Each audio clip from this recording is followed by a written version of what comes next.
पवित्र गंगा की निर्मल शीतल अविरल जलधारा काशी, प्रयाग और माता विंध्यवासिनी तीर्थों का सुंदर किनारा। आइए चलिए गंगा के किनारे बसे एक नए तीर्थ की ओर।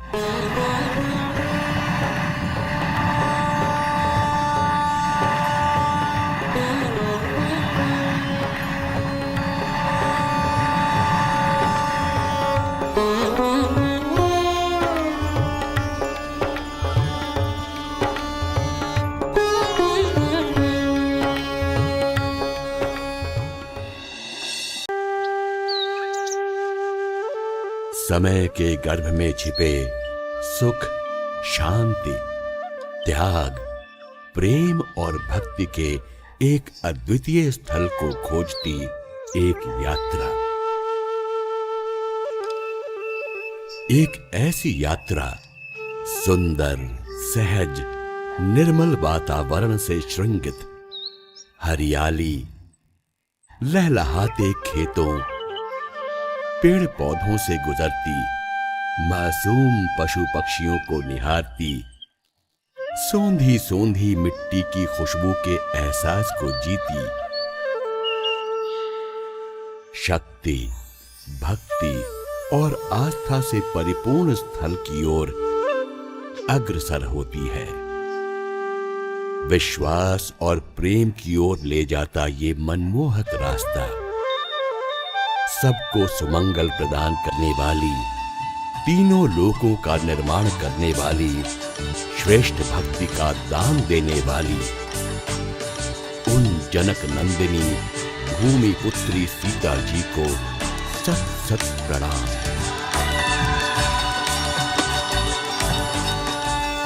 प्रकृति का मनोहर दृश्य, चारों ओर कल कल करती गंगा की जलधारा, मन को शांत करती शीतल हवा, अद्भुत स्थान, मां सीता के जीवन का अंतिम पड़ाव, सीता समाहित स्थल।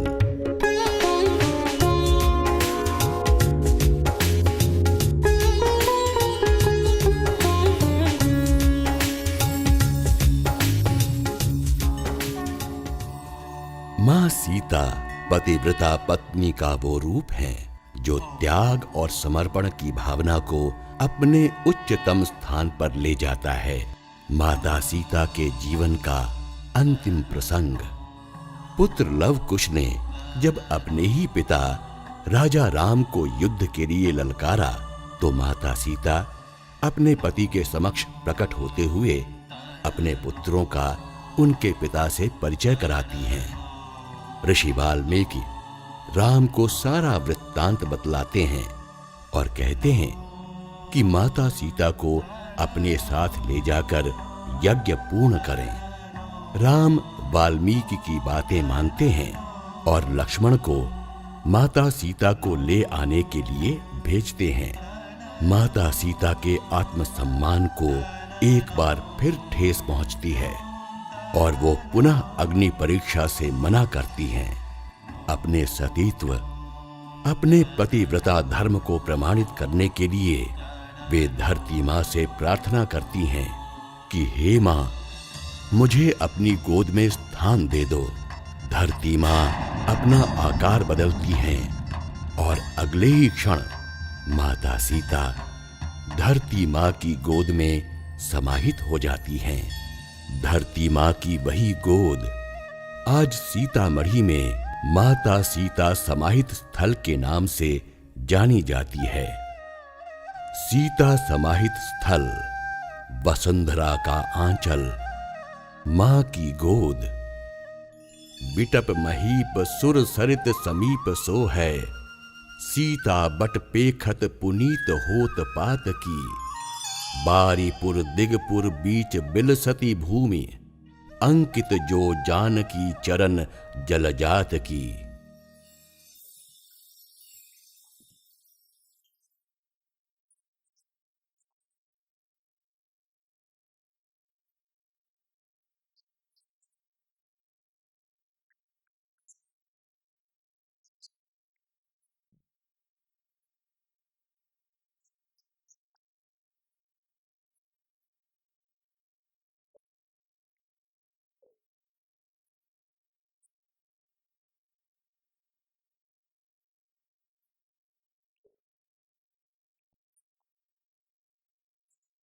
गंगा की धारा के किनारे बसा माता सीता का समाहित स्थल हृदय में एक विशेष भक्ति की भावना को जागृत करता है। माता सीता के दर्शन की जिज्ञासा सीतामढ़ी में प्रवेश करते ही जागृत होने लगती है। सीतामढ़ी में प्रवेश करने के पश्चात सुंदर दुकानों से सुसज्जित मार्ग के दोनों ओर माता सीता को अर्पण हेतु वस्त्र, श्रृंगार एवं प्रसाद आदि की दुकानों के समूह से होते हुए सीता समाहित स्थल के प्रवेश द्वार से जैसे ही कदम बढ़ाते हैं, हृदय में मां की भक्ति की जिज्ञासा, उनके दर्शन की अभिलाषा तेज होने लगती है। माता सीता का अभूतपूर्व 2 मंजिला मंदिर, ऊपरी तल पर जैसे ही माता के दर्शन के लिए आगे बढ़ते हैं, द्वार पर माता सीता के जीवन का कथासार पीतल की नक्काशी द्वारा चित्रित किया गया दिखलाई पड़ता है।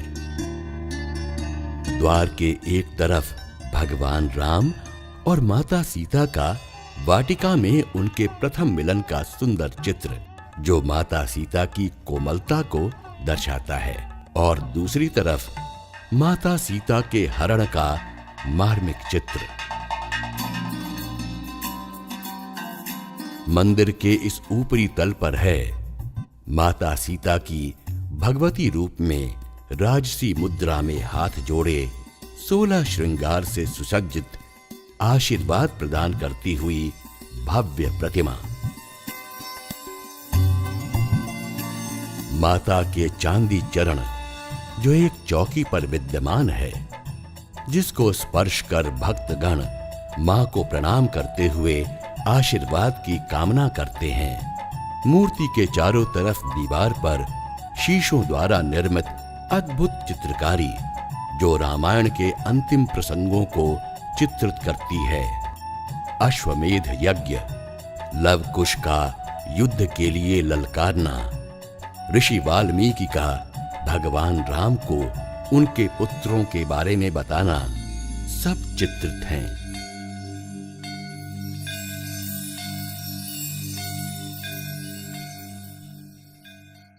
माता सीता की इस दिव्य प्रतिमा के दर्शन कर मन शांत हो उठता है। समर्पण और प्रेम की देवी माता सीता की इस प्रतिमा के दर्शन मंदिर में प्रातः से ही प्रारंभ हो जाते हैं। सुबह और शाम भव्य आरती, उच्च स्वर,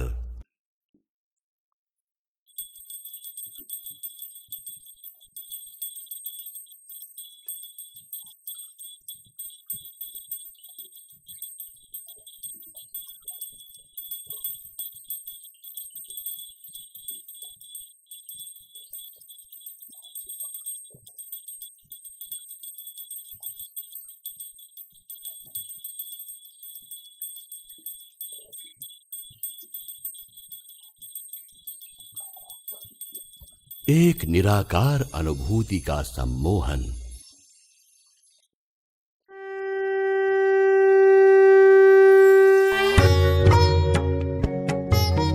तल घर में भूमि के गर्भ में प्रवेश करती सीता जी की विराट श्वेत मूर्ति स्थापित है, जो अपनी ओर आकर्षित करती है।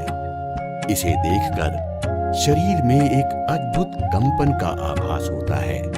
माता सीता की श्वेत प्रतिमा के खुले भव्य केश, फैले हाथ, सटीक दृष्टि, यही वो भूमि का भाग है जहां माता सीता धरती मां की गोद में समाहित हो गई थी। यहां बैठकर ध्यान लगाने पर मन में एकाग्रता तथा धरती से अद्भुत तरंगित कंपन के कारण आध्यात्मिक भाव का आभास आज भी सहज रूप से होने लगता है।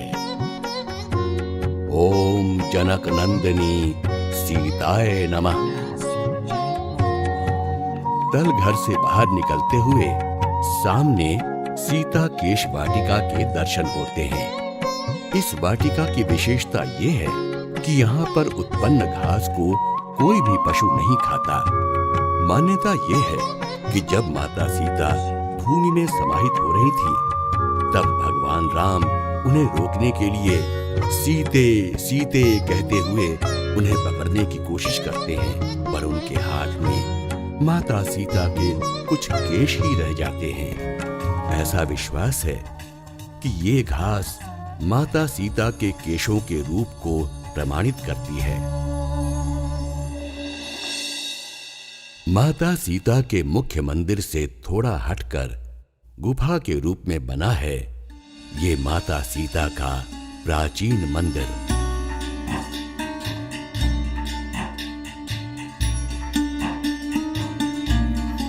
यहाँ भक्तगण तेल या घी के दिए जलाकर मां सीता से अपनी मनोकामनाएं मांगते हैं।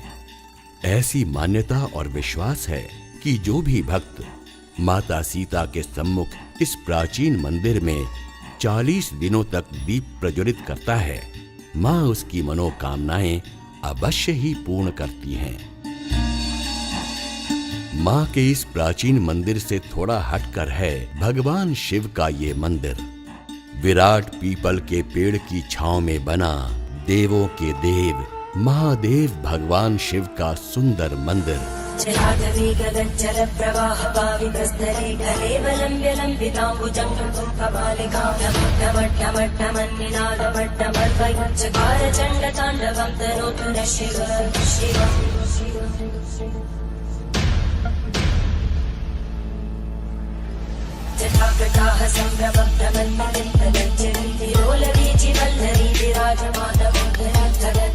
भगवान शिव की नीलांजन मूर्ति से बहती जलधारा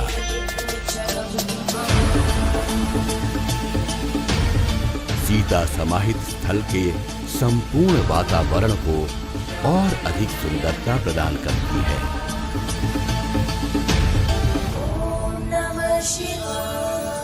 मंदिर का पर्वतीय दृश्य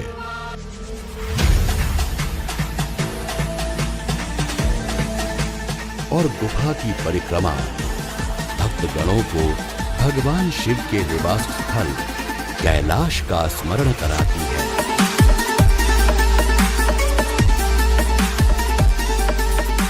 ओम नमः शिवाय। शिव मंदिर की परिक्रमा के पश्चात जब दृष्टि सामने की ओर जाती है तो जितेंद्रानंद स्वामी जी की समाधि दिखलाई पड़ती है। स्वामी जी की सजीव विशाल मूर्ति माता सीता के प्रति उनकी वंदना और भक्ति का संपूर्ण बोध कराती है।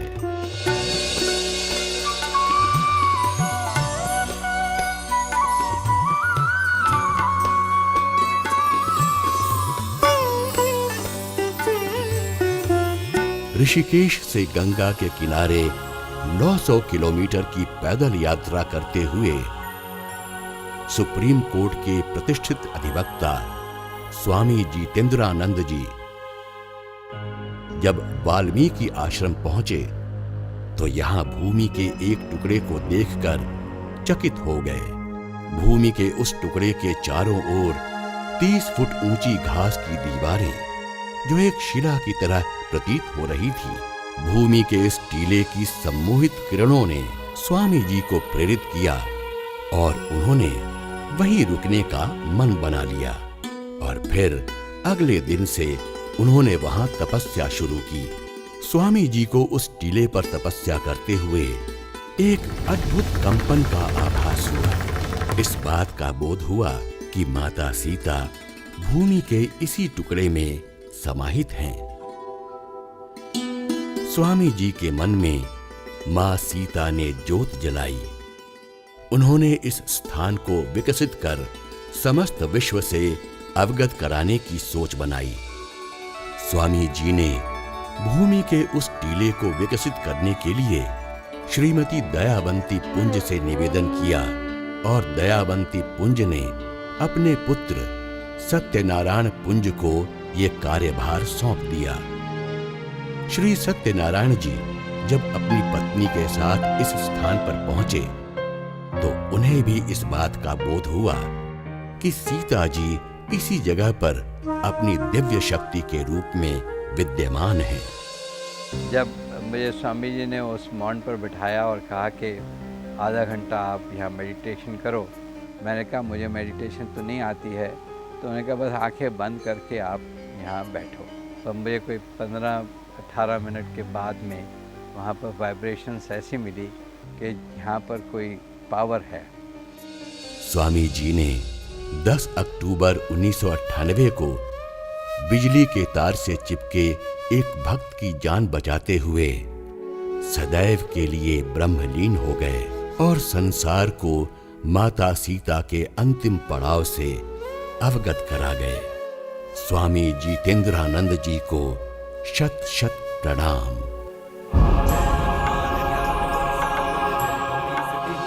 उजागर रामदूत अतुलित बलधामा, अंजनी पुत्र पवन सुत नामा, महावीर विक्रम बजरंगी, कुमत निवार सुमति के संगी, कंचन बरन विराज सुबेसा, कानन कुंडल कुंचित केसा। जय हनुमान जय हनुमान।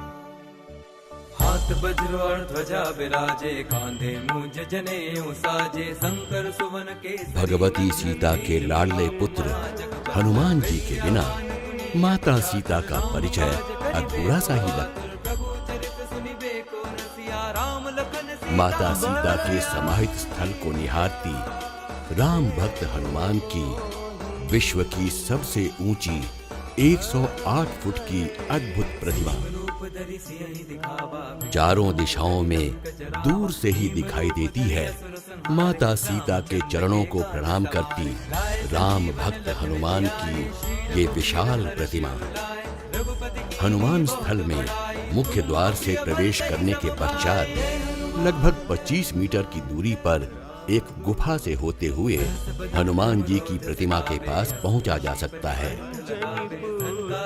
सुंदर, अपनी ओर आकर्षित करती संकट मोचन हनुमान जी की मूर्ति, जहां भक्त पूजा अर्चना कर प्रसाद आदि चढ़ाते हैं और अपनी कामना अनुसार परिक्रमा करते हैं। हनुमान प्रांगण से निकलकर 5-7 मिनट की दूरी पर गंगा किनारे स्थित ऋषि वाल्मीकि का आश्रम, जहां माता सीता ने अपना वनवासी जीवन जिया था, यहीं लव कुश को जन्म दिया, उन्हें पूर्ण शिक्षा दी। वाल्मीकि आश्रम के दर्शन कर माता सीता की आत्मीयता का ज्ञान होता है। लव कुश की अटखेलियां, मां का शांत जीवन, सब इस आश्रम में कदम रखते ही स्मरण हो उठता है। बरगद का वो पेड़ जिसे माता सीता ने अपने हाथों से लगाया था,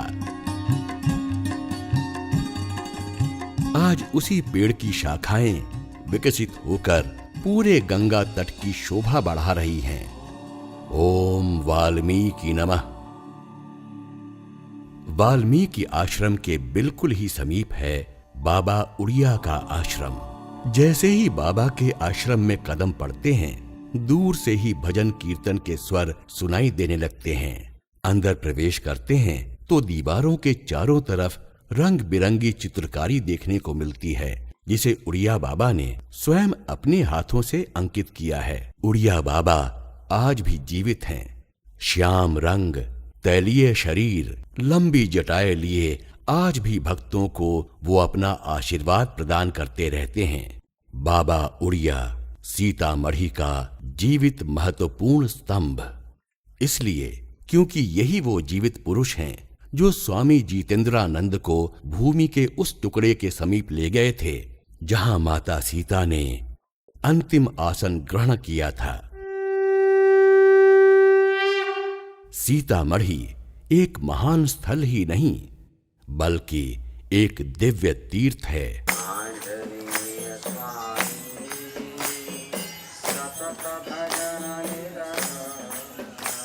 आज यहाँ बड़े बड़े संत मुनि दूर दूर से अपने मठों के सदस्यों के साथ आकर सत्संग का आयोजन करते हैं और जन समुदाय में भक्ति रूपी ज्ञान बांटते हैं। आत्मा रामम्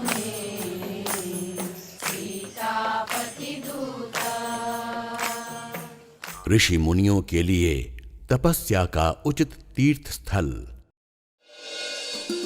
काशी, प्रयाग, सारनाथ, विंध्यवासिनी 4 तीर्थ स्थलों में समाया एक 5वां तीर्थ स्थल।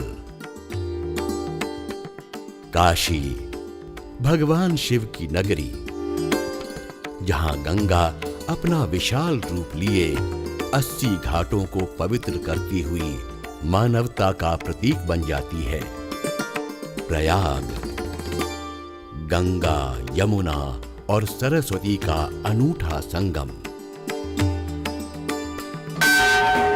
विंध्यवासिनी माता सती का शक्ति स्थल।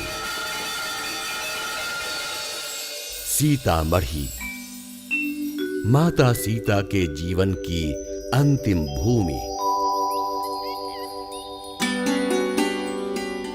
सीतामढ़ी वाराणसी तथा प्रयाग के बीचों बीच, इलाहाबाद से 59 और बनारस से लगभग 81 किलोमीटर दूर। भीटी से सीतामढ़ी का रास्ता 7 किलोमीटर का है, जबकि जंगीगंज से 13 किलोमीटर का। जंगीगंज और भीटी दोनों जीटी रोड पर इलाहाबाद और बनारस के हाईवे पर स्थित हैं। यात्री गोपीगंज स्टेशन उतरकर आसानी से बस और टैक्सी से भी आ सकते हैं।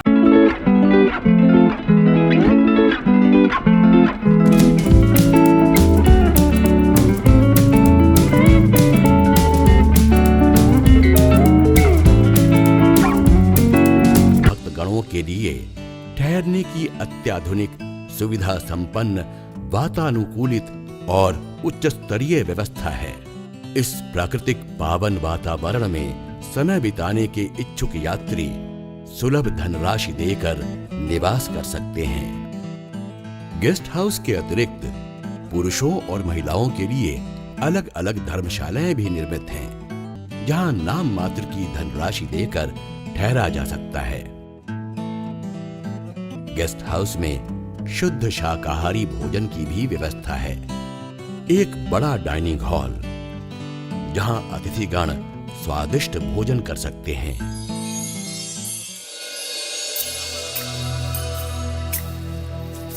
यहाँ की सुबह एक नए जीवन का बोध कराती है। प्राकृतिक हरियाली के बीच ये स्थान शांति का मार्ग दर्शाता है, समर्पण और बलिदान की शिक्षा देता है। चित्त बिल्कुल शांत होकर भक्ति और अध्यात्म भावना में लीन हो जाता है।